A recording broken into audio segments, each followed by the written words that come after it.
Sir, அதிமுகவில் நடந்து கொண்டிருக்கிற பிரச்சனைகள்.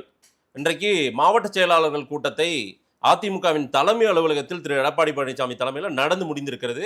சற்று முன் நம்ம பேட்டிக்கு முன்பு பி.வி. ரமணா அவர்கள், முன்னாள் அமைச்சர் பி.வி. ரமணா பேட்டி கொடுத்திருந்தாரு.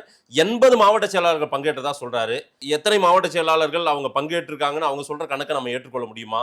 இந்த பக்கம் ஒரு பக்கம் சி.வி. சண்முகம் அலுவலகத்தில் ஒரு ஆலோசனை கூட்டம், அந்த 25 எம்எல்ஏக்கள் உட்பட சில பேர் பங்கேற்றிருக்காங்க.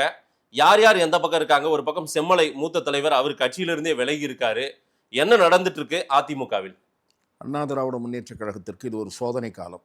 அதாவது புரட்சித் தலைவர் எம்ஜிஆர் அவர்கள் எவ்வளவோ போராட்டங்கள், இன்னல்களை சந்தித்து இந்த இயக்கத்தின் தொடக்க காலத்தில் 5 ஆண்டு காலத்தில் அந்த கட்சியை ஆட்சிக்கு கொண்டு வந்தார். 6 மாத காலத்தில் நாடாளுமன்ற தேர்தலில் வெற்றியை தேடித் தந்தார். ஒரு வருடத்திற்குள் பாண்டிச்சேரியிலே ஆட்சி அமைக்கக்கூடிய 1.5 வருடத்துக்குள் அந்த சூழலை உருவாக்கினார். இதற்கிடையே தொடர்ந்து இடைவராத படப்பிடிப்புகளை நடத்தி கொண்டிருந்தார்.